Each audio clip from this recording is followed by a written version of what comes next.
کو چھین کر تاش کی گٹیاں لا کر کے نوجوانوں کے ہاتھ پر رکھ دی جائے۔ آج دنیا چاہتی ہے کہ مسلمانوں کے بچوں کو شراب و شباب کے نشے میں ڈبو دیا جائے۔ آج دنیا چاہتی ہے کہ مسلمان کے بچوں کو گنبد خضرا سے دور کر دیا جائے۔ آج دنیا چاہتی ہے کہ مسلمانوں کو مدینے والے پیغمبر سے دور کر دیا جائے۔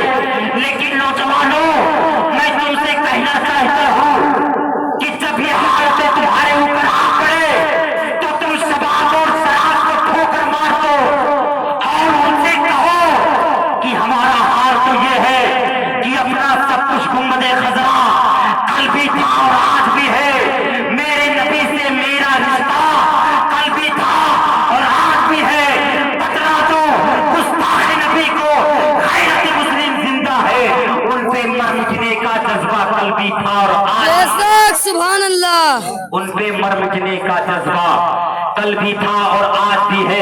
اے مسلمانوں، ناموس رسالت پر پہرا دو جس طریقے سے میرے امام محمد رضا نے مصطفیٰ کی ذات پر پہرا دیا تھا۔ اعلیٰ حضرت کی طرح مصطفیٰ کی عزت پر پہرا دو۔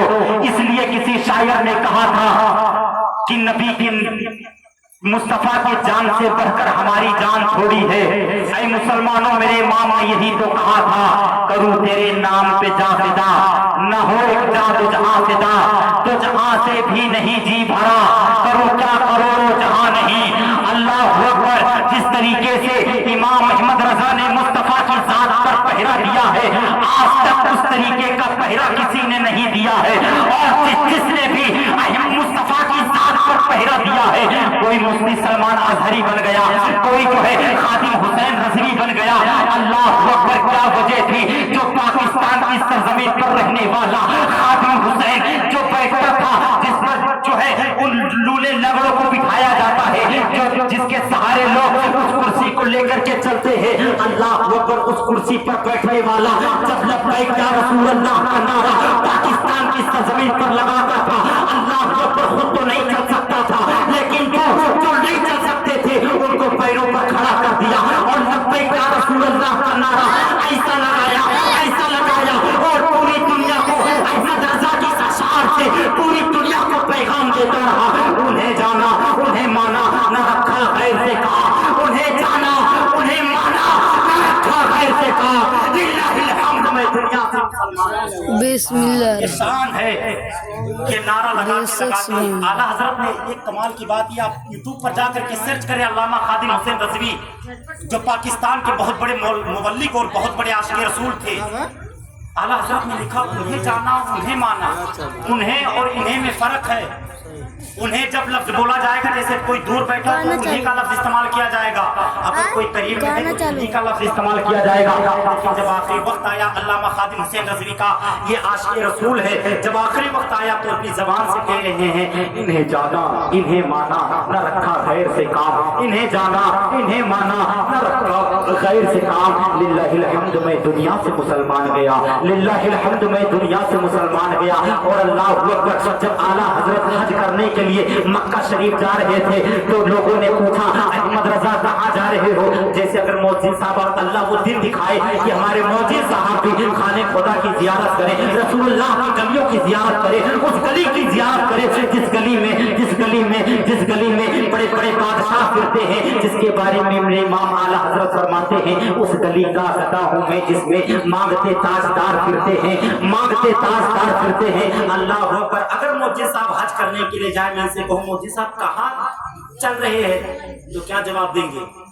مکہ شریف جا رہے ہیں حج کرنے کے لیے۔ لیکن اعلیٰ حضرت عشق ہی ایسا ہے، اعلیٰ حضرت سے پوچھا گیا کہاں جانے کا ارادہ ہے تو کیا فرماتے ہیں، مکے کا نام تک نہ لیا، طیبہ ہی کہا۔ پوچھا اگر کسی نے کی نہضت کدھر کی ہے؟ مکے کا نام احمد رضا نے لیا ہی نہیں، صرف طیبہ کا نام لیا، طیبہ جا رہا ہوں، شیر سمجھو، مکے کا نام تک نہ لیا، طیبہ ہی کہا۔ احمد رضا جب حج کے لیے خانے خدا جا رہے تھے، پوچھنے والوں نے پوچھا احمد رضا کہاں کا ارادہ ہے؟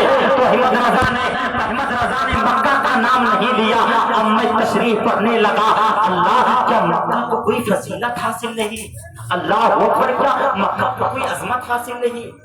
اعلیٰ حضرت نے تو مکہ کا نام ہی نہیں لیا، طیبہ ہی کہا، کیا مکہ کوئی عظمت حاصل نہیں؟ اللہ اکبر، میں بتاتا ہوا چلو مکہ کی عظمتیں کیا ہے۔ مکہ وہ مقدس شہر ہے جہاں اللہ کا پاکیزہ گھر ہے، اللہ کا پاکیزہ گھر ہے۔ مکہ وہ مقدس شہر ہے جہاں پر حتیم کعبہ ہے، مکہ وہ مقدس شہر ہے جہاں پر حجر اسود ہے، مکہ وہ پاکیزہ شہر ہے جہاں رکن ایمانی ہے، مکہ وہ پاکیزہ شہر ہے جہاں رکن اسود ہے، مکہ وہ پاکیزہ شہر ہے جہاں رکن شامی ہے، مکہ وہ پاکیزہ شہر ہے جہاں خانہ کعبہ کے جسٹ سامنے جو ہے مقام ابراہیم ہے، مکہ وہ پاکیزہ شہر ہے جہاں آب زمزم ہے۔ اور میرے مصطفیٰ نے فرمایا آب زمزم کا کنواں اگر کوئی ایمان کی حالت میں دیکھ لے تو اللہ رب العزت اس کا سینہ کینہ سے پاک کر دیا کرتا ہے۔ مکہ وہ پاکیزہ شہر ہے جہاں جبل نور ہے، مکہ وہ پاکیزہ شہر ہے جہاں صفا اور مروہ ہے،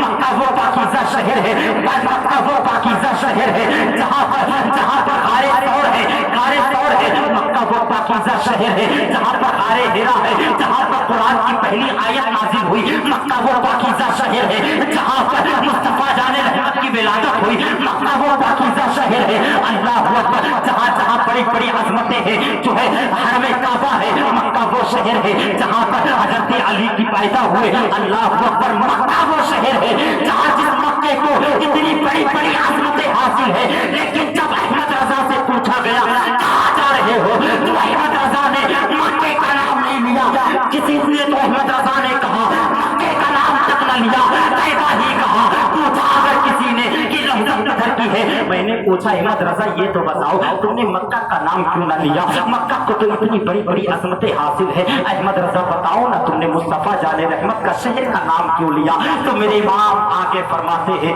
میرے امام آگے عرض کرتے ہیں، میرے امام آگے فرماتے ہیں اس کے طفیل حج بھی خدا نے کرا دیے۔ بے شک سبحان اللہ۔ آگے امام احمد رضا دوسرے اشعار میں فرماتے ہیں کہ میں نے مکہ کا نام اس لیے نہیں لیا، اس کے طفیل حج بھی خدا نے کرا دیے۔ کس کے طفیل؟ حضور کے، اس کے طفیل حج بھی خدا نے کرا دیے۔ اصل مراد حاضری اس پاک در کی ہے، اصل مراد حاضری اس پاک در کی ہے۔ اور آگے میرے امام فرماتے ہیں ہوتے کہاں خلیل و بنا کعبہ و منا، اب سمجھ میں آ جائے گا، ہوتے کہاں خلیل و بنا کعبہ و منا، ارے لولاک والے صاحبی سب تیرے گھر کی ہے۔ اگر حضور نہ آتے تو مکہ رہتا نہیں، حضور نہ آتے تو صفا مروہ کہاں سے آتا، حضور نہ آتے تو آب زمزم کہاں سے آتا، حضور نہ آتے تو بتاؤ غار ثور کہاں سے ہوتا، غار حرا سے کہاں سے ہوتا، حتیم کعبہ کہاں سے ہوتا، جو کچھ ہے میرے امام نے فرمایا ہوتے کہاں خلیل و بنا کعبہ و منا، لولاک والے صاحبی سب تیرے گھر کے، جو کچھ ہے سب تیرے گھر کی۔ اب ذرا سوچیں عشق ہے احمد رضا جس نے پوری زندگی مصطفیٰ کی ذات پر پہرا دیتا رہا، اور آج لوگ اتنے گھٹیا گھٹیا سوال کرتے ہیں، لوگ کہتے ہیں میلاد منانا کہاں لکھا ہے؟ میرے امام نے تو 100 سال پہلے کہہ دیا تھا رہے گا یوں ہی ان کا چرچا رہے گا۔ ابھی جل رہے ہو، بہت سے لوگ ہیں جو میلاد سے جلتے ہیں، فاتحہ سے جلتے ہیں، کس سے جلتے ہیں؟ تم کہاں تک کسی کی جو ہے جلنے کو روک پائیں گے؟ میرے امام نے تو کہہ دیا کہ رہے گا یوں ہی ان کا چرچا رہے گا، بڑے خاک ہو جائیں جل جانے والے، جلتے رہو، رہے گا یوں ہی ان کا چرچا رہے گا، بڑے خاک ہو جائیں جل جانے والے۔ اور میرے امام نے تو کہہ دیا حشر تک ڈالیں گے پیدائش مولا کی پوچھ، حشر تک، 1-2 دن نہیں، تم تو 1-2 دن کے لیے کرتے ہیں تو جلن، پیٹ میں چکر آنے لگتے ہیں، کہاں چکر آتے ہیں؟ پیٹ میں چکر آنے لگتے ہیں، پیٹ میں بخار ہونے لگتا ہے۔ 1-2 دن اگر کر دیں، 1 گھنٹے کے لیے میلاد کر دیں تو جلن ہونے لگتی ہے۔ میرے امام نے تو کہہ دیا حشر تک، کہاں تک؟ حشر تک ڈالیں گے ہم پیدائش مولا کی دھوپ، اور ایسے نہیں مثل فارس نجد کے، نجدیوں سن لو، مثل فارس نجد کے قلعے گراتے جائیں، تھام لو اپنے قلعوں کو، تھام لو اپنے اوقار کو، مثل فارس نجد کے قلعے گراتے جائیں گے۔ اللہ